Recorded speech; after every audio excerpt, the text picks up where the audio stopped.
Vacation plans, long commute, weekend at the cabin. Wherever you end up this summer, the Connector Idaho Daily News helps keep you connected to Idaho, even while you're away. Get the top local stories every weekday morning in just a few minutes. That's the Connector Idaho Daily News. Listen on your podcast app.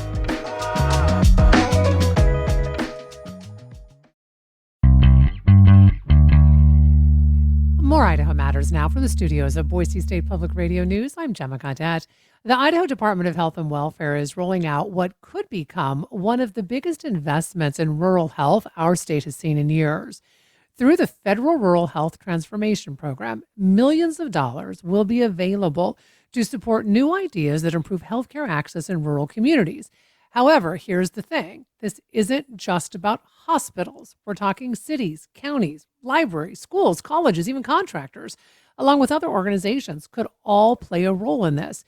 The first round of funding opportunities is already posted, with many more expected in the coming weeks. So to help us understand what this program could mean for communities across Idaho, we're joined today by Idaho Department of Health and Welfare Director Juliette Sharon. Juliette, really nice to have you with us today. Thanks so much, Gemma. So glad to be here. So I want to kind of start with the bigger picture here. What is the Rural Health Transformation Program, and why is Idaho participating in it? Yeah, thanks. So the Rural Health Transformation Program is an opportunity that was created through the One Big Beautiful Bill Act, passed by Congress and signed into law by President Trump last summer. And in the One Big Beautiful Bill Act, Congress appropriated $50 billion over the course of 5 years that all 50 states are eligible to apply for. So each state last fall submitted an application outlining their plan of how they were going to transform rural healthcare in their respective state. And so, of course, Idaho submitted a plan. We're at the table because we see this as just an incredible once-in-a-lifetime opportunity for a state like ours that has so much, rural land, frontier communities, and Idahoans who, receive healthcare services in and around those rural communities where they live. So, when people hear rural health, I think sometimes they tend to think about hospitals or doctors' offices. But as I mentioned, this program is a lot broader than that. So what is the vision behind it? Yeah, thank you. When we wrote our plan and that we submitted last fall for funding, we really saw this as an opportunity to think about the entire ecosystem around healthcare services in our state that currently exists, but also how we could think beyond what currently exists while recognizing the reality of, healthcare delivery in a state like Idaho, which, as I mentioned, we have a lot of rural communities, frontier communities. And so thinking creatively about how we leverage what we think of, as non-traditional points of potential access to services in a way that we haven't fully realized, I think, to date, or maybe we haven't in select pockets. So again, this is thinking about where can we create access points in schools, in libraries, in community centers, or common community spaces, places of worship, and also where can we leverage those community partners in ways that we haven't historically to connect people to services, be it, telehealth, creating, HIPAA compliant, private spaces where folks can have appointments or receive services. So we're really trying to think very differently. When we applied for this funding, it was very clear from our federal partners at the Centers for Medicare and Medicaid Services, who are administering these funds at the federal level. It was very, very clear to us that they weren't looking for states to just keep doing what they've been doing. They wanted us to catalyze true transformation. And so that does include us looking beyond our traditional points of access for services.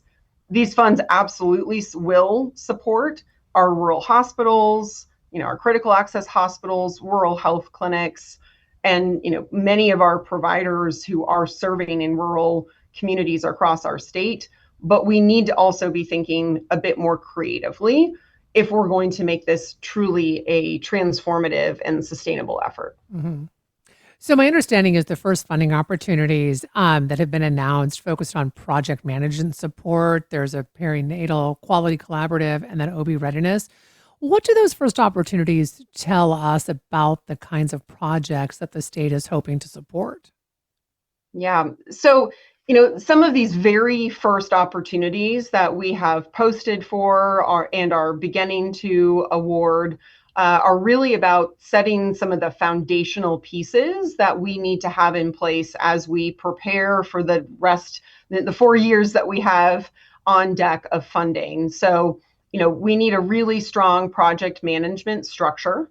Idaho has a very lean team running this within our state agency.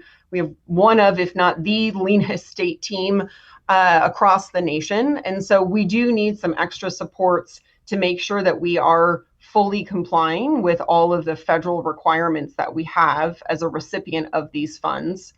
But the perinatal quality collaborative, as an example, is also about setting the stage, setting up structures which will build over the next several years in some of these priority initiatives. One, of course, being maternal and child health. How do we equip our rural hospitals who are currently supporting OB services? How do we continue to support them in delivering high quality care and caring for pregnant women so that they're not having to travel long distances? Or how are we supporting our rural hospitals who may want to open up that line of service again, for those who have had to close due to resource and capacity challenges, or they're interested in opening up those services. So again, parts of this first year are setting up some foundational pieces to prepare us for the 4 years and beyond. It's setting up structures too that will bolster the resources and the infrastructure that we have in our state that will set us up for success well beyond these 5 years. Could you talk a little bit about maybe an example of a project that doesn't immediately sound like healthcare, but it could make a meaningful difference, like in improving health access in a rural community?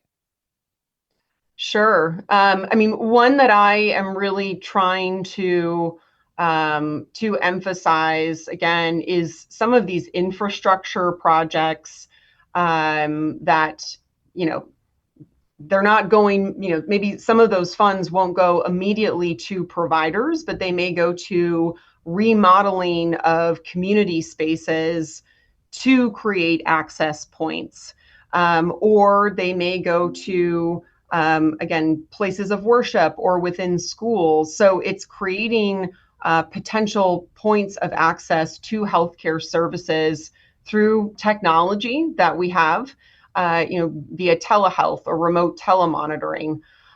We're also investing a ton in, equipment such as, vehicles. We have a lot of rural providers who have expressed that they're very challenged when they do need to get someone into a healthcare facility in a more urban setting in our state.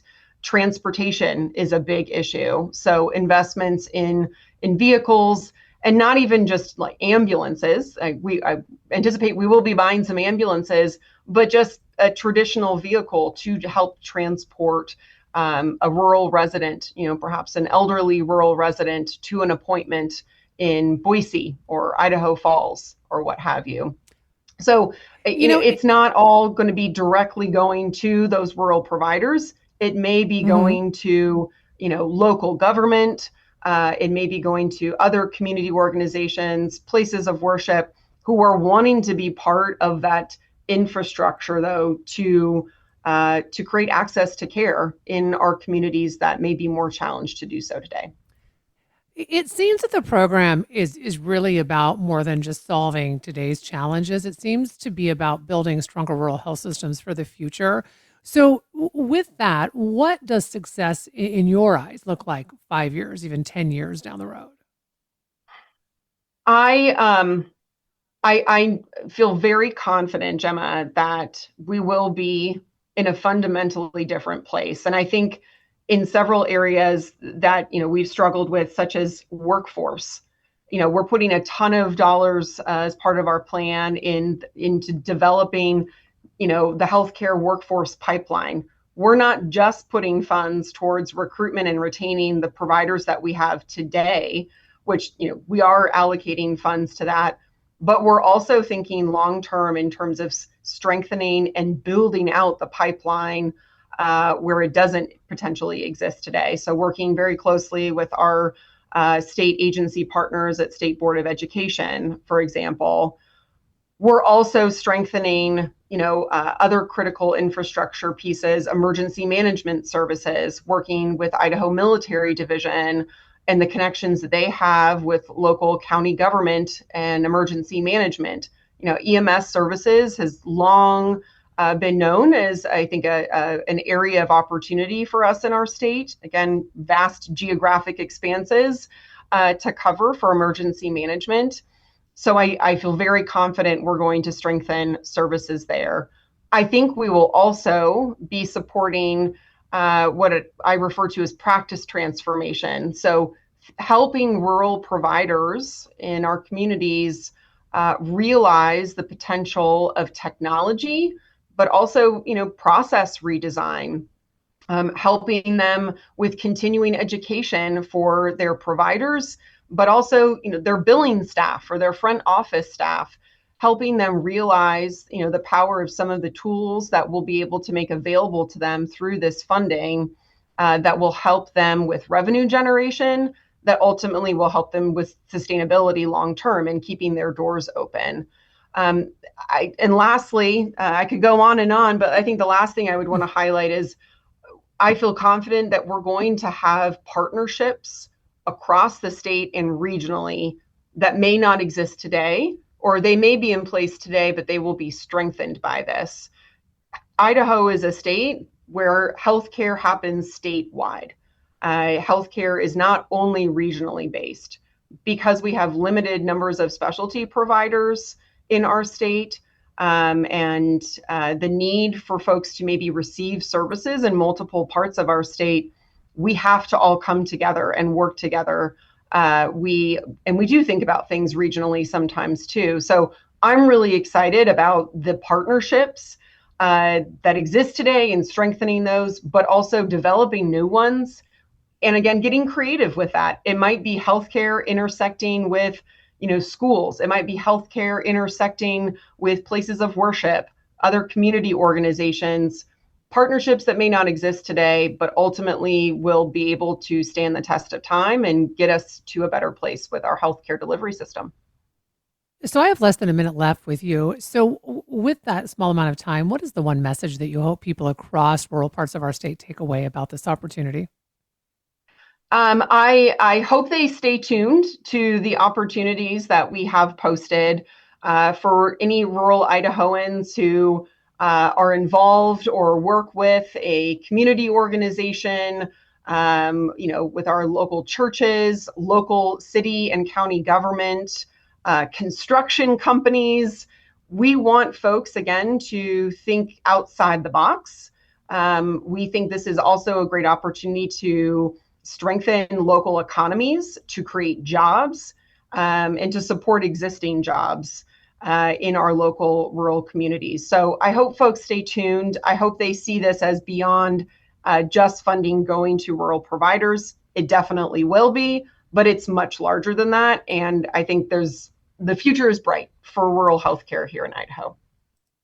Well, I want to thank you so much for coming on and talking to us about this. We've been speaking with Idaho Department of Health and Welfare Director Juliet Sharon about the Rural Health Transformation Program. You've been listening to the Idaho Matters podcast from Boise State Public Radio. To stay in touch, you can find quick Idaho daily news every morning when you subscribe to the Connector podcast. Find this and other Boise State Public Radio podcasts on Apple Podcasts, Spotify, or wherever you're listening right now. The fatal shooting of a teenager at a protest in Seattle has gone unsolved for 6 years. This is open in your face. How are there no answers? Our investigation has uncovered new evidence and witnesses who say they've never talked to police. Did police ever call you? Not once. Listen to We Keep Us Safe, a new true crime series on the Embedded podcast from NPR.